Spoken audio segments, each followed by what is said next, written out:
Hey guys, HitoriFX here. Welcome to the first episode of the weekly market outlook with TRADEXPROP. Now, in this episode, I'll be covering the dollar index as well as gold. But if you have any other currency pairs or asset classes you would like me to forecast, just leave a comment down below. Or, even better, you could join our free Discord channel and ping me there, and then we can have a conversation. You can also connect with like-minded traders in that Discord channel. Alright, now let's not waste any more time. I'll just get straight into the forecast. Alright, so here we have the dollar index on the monthly chart. So I'll go from the monthly down to the weekly to the daily chart.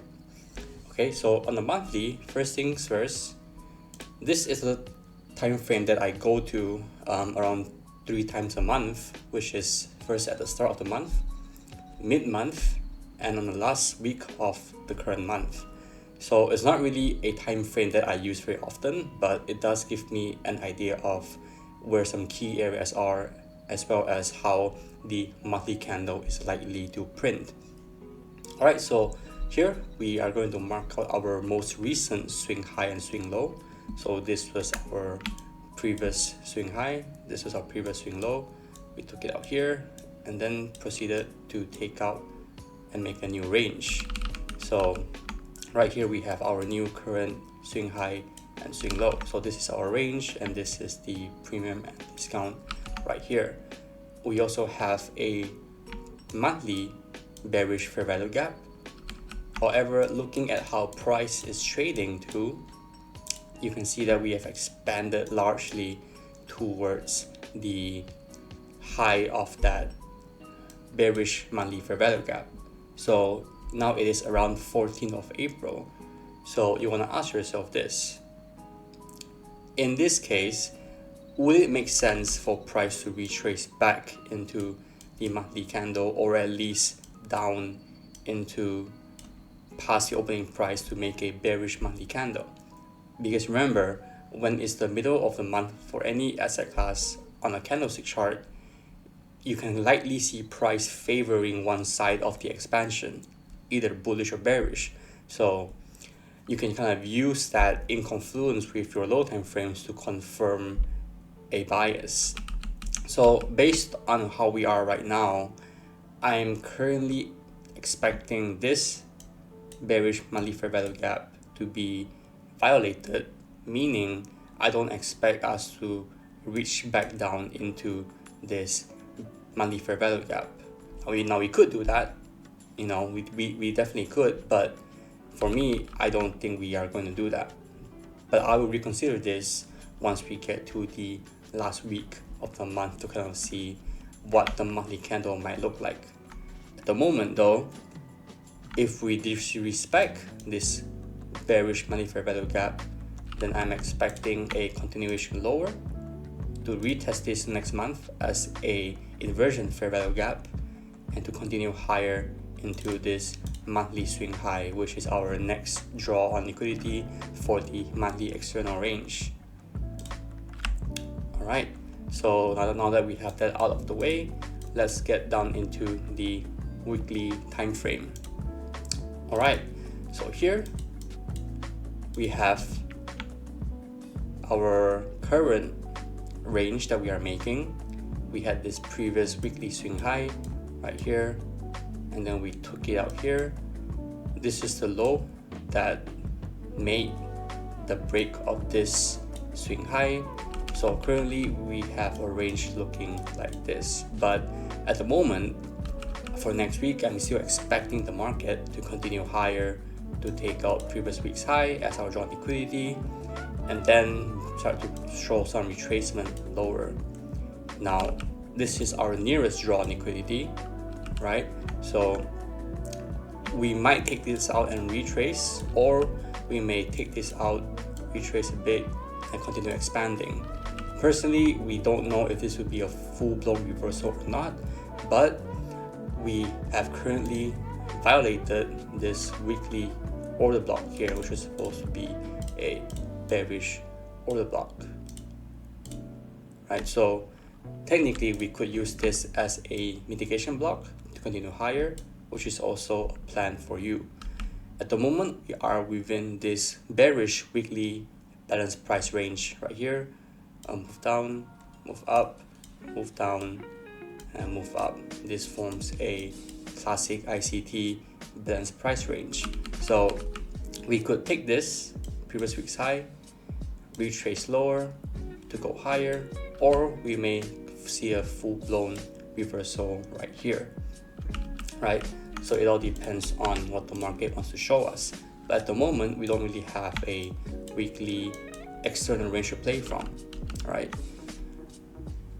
If we do continue higher from here and we violate this BPR, we could come into this set of low resistance liquidity runs, which is a weekly swing high, and this is the high of October of last year.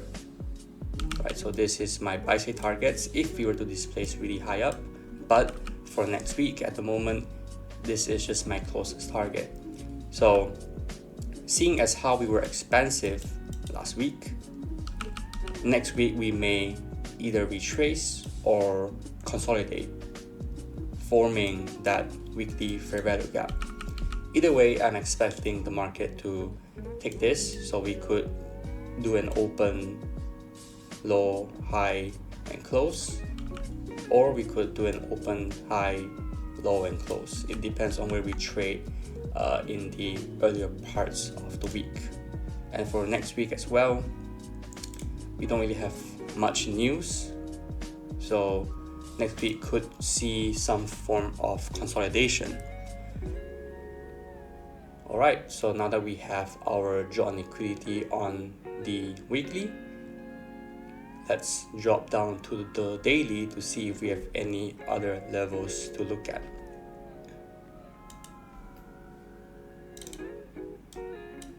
Alright, here we have more information to play with. This is that previous weekly swing high, and this is our new swing high that we made, that we broke right here as well. And this is that swing low that took out that recent daily swing high, so this is now our range. Now remember, my current drawn liquidity is the previous week's high, and my context will be based on when we take out this drawn liquidity.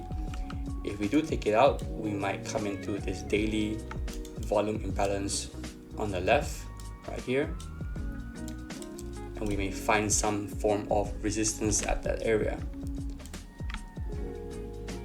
If we range on Monday and we make like a candle like this, we do have a potential fair value gap that we could use to trade from. And if we violate that fair value gap after taking out my drawn liquidity, then we could use that to continue lower. At the moment, we do have this daily fair value gap that's very big, which coincides with an order block. So at the moment, we don't know if this is that range right here on daily. So we have a range on the monthly, but we have no range on the daily and the weekly. But for next week, I'm expecting higher prices until we reach that previous week's high, and then the bias may change, and that is when I will go down to the daily or like the 4 hour, 1 hour, more intraday time frames to kind of frame reversal trades. Alright, so those are my key areas for next week for the dollar index, and I will be covering the dollar index probably every week, because I think it's the one asset that affects all currencies, be it trading in indices or other foreign currencies like pound dollar or euro dollar. All of them are tied to the dollar index. So if I am bullish on the dollar index, it means I am bearish on foreign currency pairs. And for heavily inversely correlated pairs like the GBP USD or Euro USD, a key point is kind of find areas that were made around the same time that these areas were formed on the dollar index. For example, we have a swing low here on the 9th of April, and we have a fair value gap here that formed with the highs and lows of the 11th of April and the 9th of April. So you could go onto the Euro chart, for example, and try and find a similar level. Alright, so that is the dollar index. Let's get into gold. Alright, so monthly chart on gold. So now gold is in a very tricky scenario, and this is what kind of differs between commodities and forex pairs, which is that commodities are they tend to trend a lot more scarily compared to forex pairs, which means once a pair starts to get into a huge trend, it really pulls back and then it just keeps breaking expectations to go higher. So if you do trade commodities, I would say you are likely to need to look at market sentiment and fundamentals a bit more compared to if you were just trading normal forex pairs. But just based on technicals alone, you could still do it. You just have to have a really good read on the markets, or if you trade a systematic approach, a mechanical approach, then you would really need to have your risk management in place, and you have to backtest your strategy across periods that has had similar scenarios where we are breaking and making all-time highs. So anyway, get back into the video. So currently for the monthly chart of gold, right, we have a monthly swing low here, we have the current all-time high here, and these were the previous structures that were broken.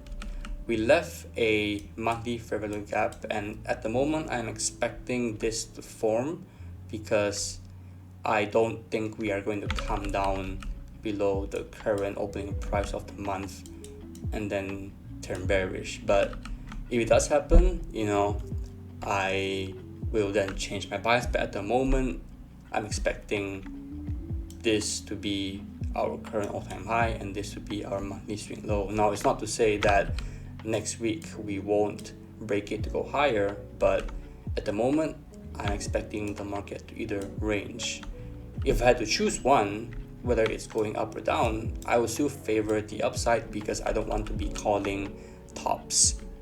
Alright, so going down on the weekly chart.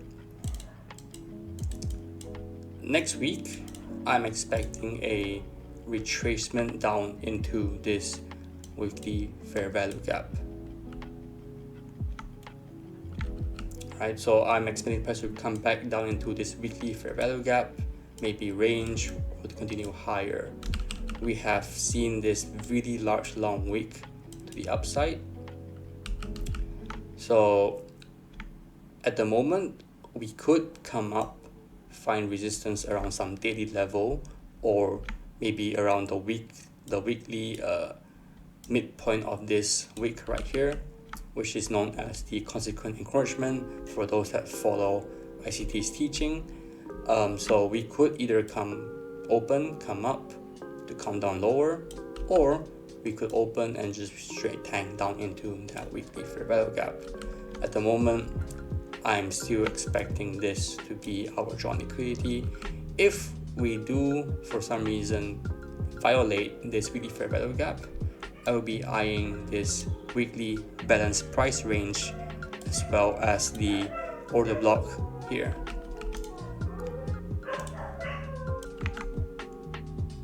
However, do note that if we do come down into this region of interest right here, that we are also at the midpoint of the current formed weekly range. So we are in discounted pricing where we could see continuations higher from here. But at the moment, next week, I'm still expecting this to be our nearest draw on liquidity, which is supported by the idea of this large rejection wick to the upside. Alright, going lower on the daily time frame, we have a lot more levels to play from. So this is the current week's high, which is the current all-time high, and this is the daily week CE, which is a bit different from the weekly week CE because of the levels it occurs at. So do keep those in mind. For next week, like I said, my drawn liquidity is a previous week's low, which is the opening of that bullish fair value gap, and we are currently within this daily order block here, which was validated by this candle's closure. So we are currently within it, so this may be a good area to look for signals that we are going to go higher, or if we come down lower and close below it, then we may use this as a breaker block to continue lower from here, because we have a low, high, lower, low. Oh, let me just clean that up, sorry. We have a high, low, higher high, lower low, and then we could see something like that occur on the daily time frame. Now, when you're trading all-time highs like this, it's foolish to try and call tops, even though you probably could, but I'd say you would be better to place your trades and positions in predictable price actions, and there hasn't been many occurrences where we have made all-time highs like this throughout the years, so your reference data sets and sample size may be a bit low for these scenarios. So I'd say when you are trading gold, really be risk adverse, meaning really capitalize on your risk management and only trade once you have a clear direction. If you don't want to trade in these scenarios, it is perfectly fine to just sit this out and go to other pairings, and just let the market play out in itself, maybe make a new range and show actual retracement, because I've seen a lot of analysts try and call tops, and so far it hasn't really gone really well because we've just been trending upwards all the way since February of this year.